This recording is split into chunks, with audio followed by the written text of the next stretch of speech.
Exactly. 10 years ago, the part would have arrived in days. But that's just part of the crisis. Truck sitting behind me in 2016 cost us $350,000, and I priced it right at $1 million now for the same truck. That's nearly a 3 times cost increase.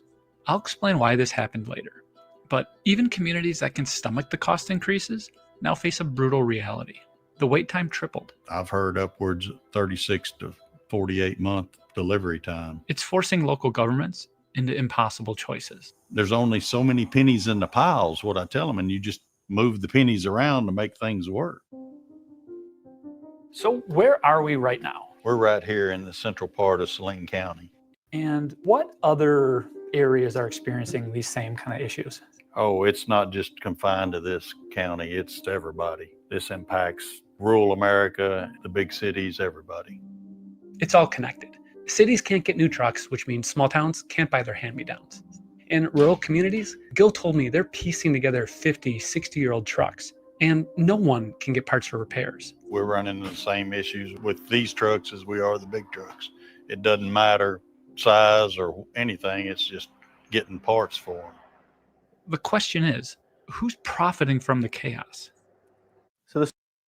So ultimately, when you think about the bottleneck that's created, this is what happens, especially when you have monopolization. And that's inherent in capitalism. Monopolization just happens. And so now you have these companies, these fire truck companies, that are making you wait 36 to 48 months in order to be able to fix these trucks so that they're actually usable. And they're used to save lives. But they can't save a life if they're inoperable. So the issue of private equity has been in the news quite a bit lately, especially because what they're doing is they're buying up a lot of businesses, a lot of business infrastructure. And in doing so, they're making it so that it is going to be tougher for people to be more safe. And so one of the things that I want to do is I want to get into a particular video first that explains what private equity is so that we know what it is. And then once we know what private equity is, then we can actually go over this story about private equity as well. So let me make sure I have this ready. Okay. All right. So we're going to go over a quick explanation of what private equity is, and then we're going to get into how it's going to be making us less safe when it comes to fire trucks. So it's a whiteboard. It says, what is private equity fund? Let's go.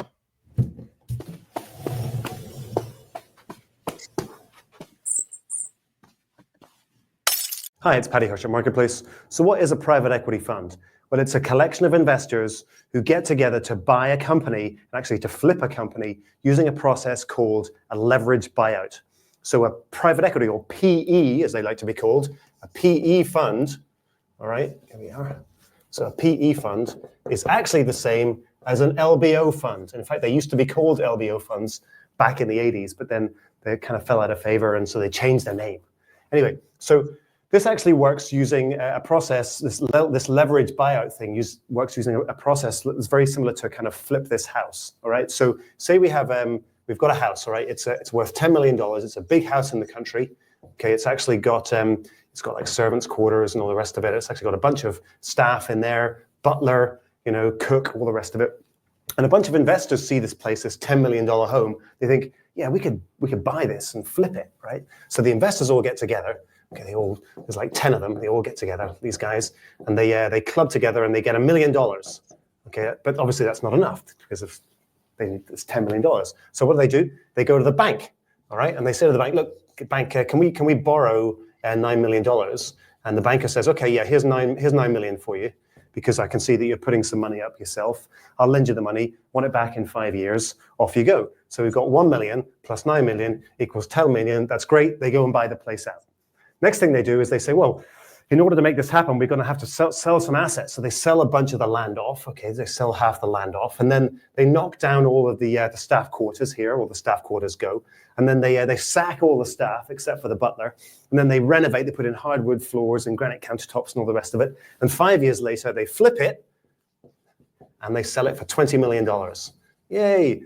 Of course, this is great because all they then have to do is to pay the bank back, and then they can divide the spoils amongst themselves. So like $11 million, probably like $10 million after they paid all the interest, they can divide amongst themselves. So that's how Flip This House works. That's exactly how private equity works. So these private equity guys, these investors, are things like venture capital companies, hedge funds. They're also pension funds, so they might even hold some of your pension or your 401k. They pony up the $1 million, which is the private equity. That's the equity stake that they hold. They then get the leverage, okay? They go to the bank and they say, let's lever up, let's borrow a bunch of money in order to buy a company that we like the look of. They get a bunch of leverage. Here's the leverage.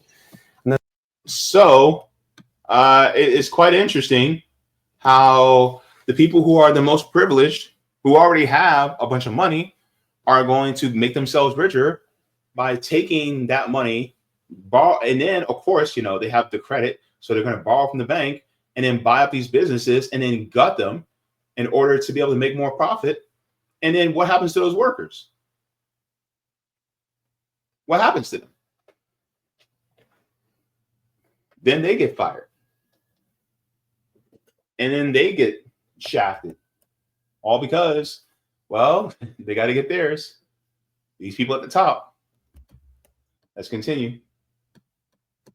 Then they do the buyout where they look for a company that they think is maybe underperforming, or they can strip it down and make it better. So they buy out a company.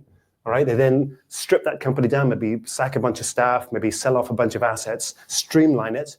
And then 5 years later, they turn it around and they sell it for more money and then pay back the bank and pocket the money themselves. That's how leverage buyout works. That's what private equity funds do. That's the kind of core of their business. And as I say, you can be invested in this indirectly because you might be, your pension fund might be one of these private equity investors, might be invested in the fund itself. You might also be involved in the lending side because the bank, okay, doesn't hold on to this loan. It can actually sell it off to a bunch of other investors, which can include perhaps your pension fund or your or the company that holds your retirement account. So you can be invested at two stages of this process, even indirectly. Now, private equity funds do work. They do a lot of good business. They create companies that are streamlined and go on to make money and to hire more people. But of course, they also invest in companies that go completely bust, and they lay off a lot of people, sell off a lot of assets, and can actually end up killing a company. And that happens as well. And if that happens, that leaves them, obviously, the private equity people, and the banks who've lent them a bunch of money, and us, because we're indirectly invested in these, very badly needing a drink. And that's what happened with companies like Toys R Us. And then who ends up walking out with all the money? The people in the private equity firms. They sold it all and they closed it down. So now that we understand what private equity is, let's go over why it's going to be affecting our own safety. So this was submitted to me by Roger Meadows. Thank you very much for this story. This is actually talking about private equity and fire trucks. So let's get into it. As fires raged through LA earlier this year, the firefighting teams were handcuffed. Not by lack of water or poor forest management, but by something even more basic. Dozens upon dozens of emergency vehicles, engines, ladders, ambulances, all of them sitting here instead of out on the front lines. Around 100 of LA's fire vehicles were sitting here on this lot, out of commission. But this wasn't just bureaucratic mismanagement. The truth, it's much more cynical. A group of financiers came together, bought up a large number of the sources of fire trucks, set up a bottleneck on fire trucks, and then used it to be able to rob the taxpayer blind. And now towns across America are dealing with the same crisis. One where something as basic as fire departments with working trucks has become a luxury we apparently can't afford. Someone is benefiting. Sacrificing public safety over profits now, and when is enough profit enough? Meanwhile, Americans are stuck paying twice. First with our wallets, and then with our safety. So this is happening, especially within our country, how we can't even have real public safety as regards to fire protection. So remember, they're buying up these companies and they're streamlining, and then it causes a bottleneck, which slows down the production of these fire trucks, and it slows down the maintenance of these fire trucks. So therefore, you'll be screwed if you have a fire in that area and they don't have enough trucks to be able to service the area.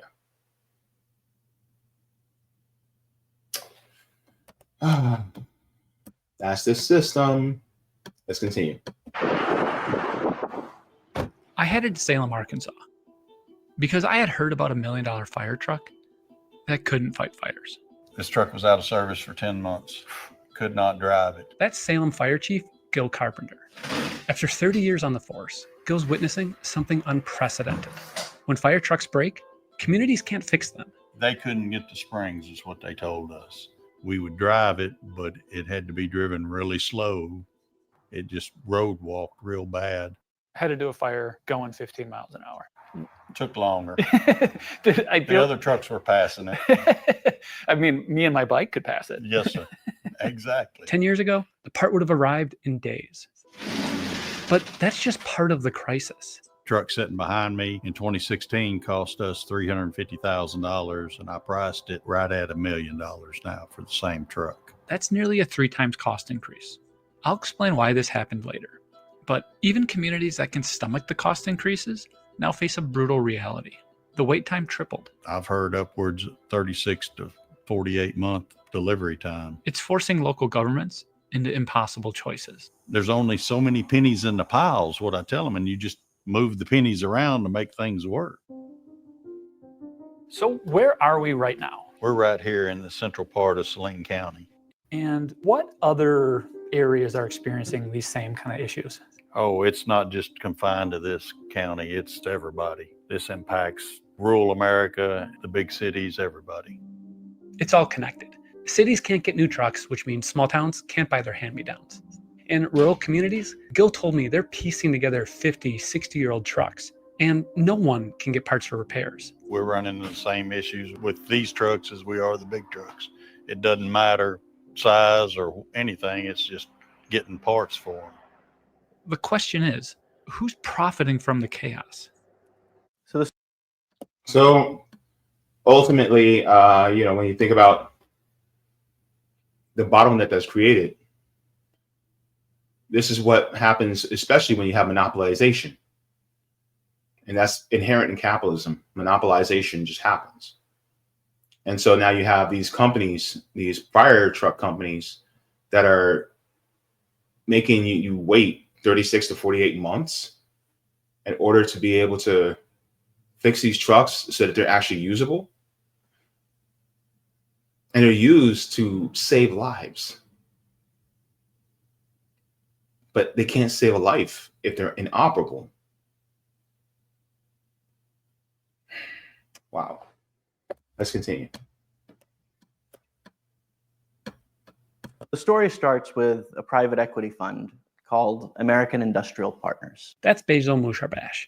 He's a lawyer who brought this scandal to the forefront. They took an interest in the market because, for reasons that I think anybody can understand. Fire trucks are always needed. There's always a taxpayer who can pay for it. For most of its existence, the fire truck industry was fairly regional. It used to be a competitive industry. It used to be an industry of small business. We had rules in place that made sure that those competitors couldn't just merge with each other to avoid competition. Wall Street, however, didn't see fire trucks. They saw dollar signs. And the math was brutal. Equipment that needed to last 20 years versus investors demanding returns in 5 to 10. I mean, this mismatch became an opportunity. If you are a private equity fund and you're thinking about how can I generate the maximum amount of return for my investors, one way to do it, and one way that private equity groups often use, is that they buy up a large number of the suppliers of a product, and then they used the absence of competition to raise prices. It's called a roll-up. First, E1 in Florida. Then KME, who built the trucks in LA. Spartan, Ferrera, who supplied Gill's department, came next. Then Smeal, Ladder Tower. They combined a whole bunch of fire truck manufacturers, ambulance manufacturers, bus manufacturers, RV manufacturers, all together into a conglomerate that they called the Rev Group. So remember what I said about monopolization? When monopolization happens, what happens for the consumers? Quality goes down, right? And so this is what they do. This is all part of it. This is all part of finance capital. And so that monopolization that happens, it just eats everything up. And then it makes it so that you have to wait longer for the parts. The quality isn't as good, which means that more repairs have to be made. Planned obsolescence. Remember we talked about that a few months ago? Planned obsolescence happens, meaning that they make it so that it breaks down quicker and easier so that they can, repair it. They can charge more money to just repair it. They'll make it out of proprietary material, which means that they're the only ones that can actually give that material so that they can fix it. That's what Apple does. And so then they corner the market. And there's no competition. Because really, capitalism does not breed competition. Capitalism stifles it. But in the case of fire trucks, you shouldn't have to worry about that. And yet now we do. And so then if you suffer from a fire or any type of emergency, whether it be a wildfire or it could be a hurricane or something, you're screwed.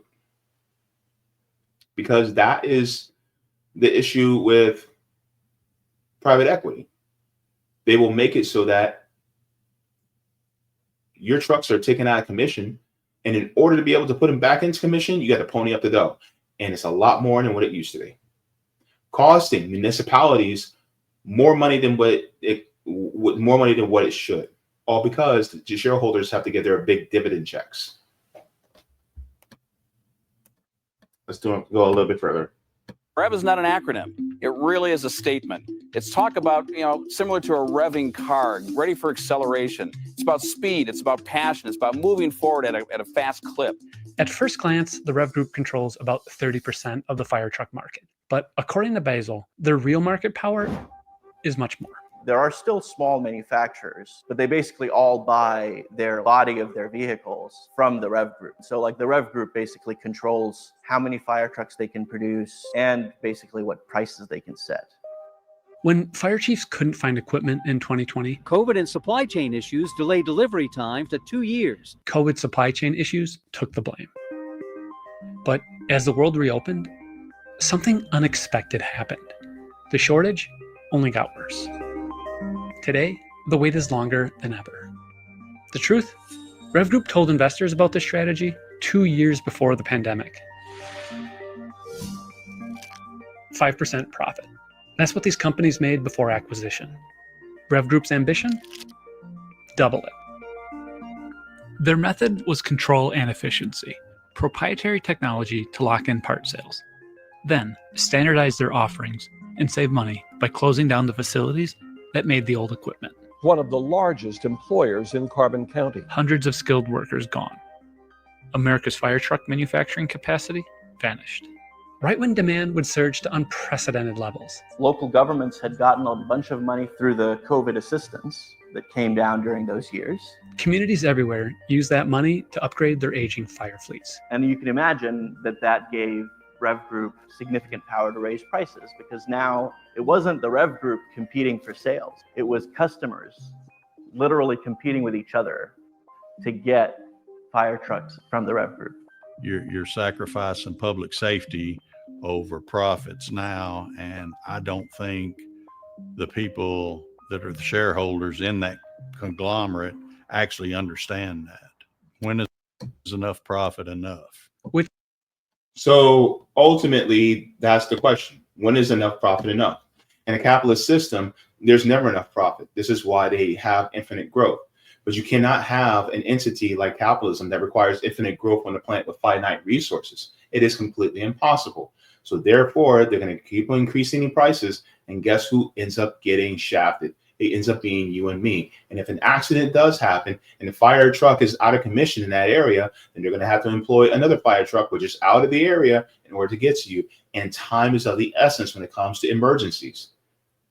And it's not just the fire trucks, it's also the ambulance units that are used by the firefighters as well. Because remember, most firefighters are also paramedics.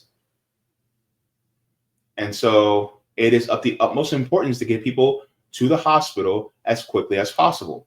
But the problem is, if those trucks aren't working, that means another truck will have to come from further away in order to take you to where you need to go.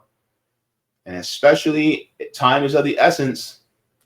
That means that somebody may lose their life over this. Somebody will lose their life over this. So I just wanted to share that. I'm not going to be able to share the whole thing due to the sake of time, but I will put the link to the rest of the video in the chat. But this is why, finance capital and private equity should not own any important essential service or public goods that we have in this country. I honestly don't think we should have private equity, period, but that's just the tanky in me. But yes, this is why, private equity is really dangerous for us all. Thank you so very much for watching my channel, and I deeply appreciate it from the top and bottom of my heart. If you wish to support the channel further, so I can keep bringing you content that is educational and informative, you can become a patron on patreon.com/Jaybefaunt. You can find that link in the pinned comment or in the description below. No matter what you give, you'll be supporting independent media and education that helps make the world better. Thank you so much, and you can watch more of my content here. Mwah. Forehead kisses, and have a beautiful day.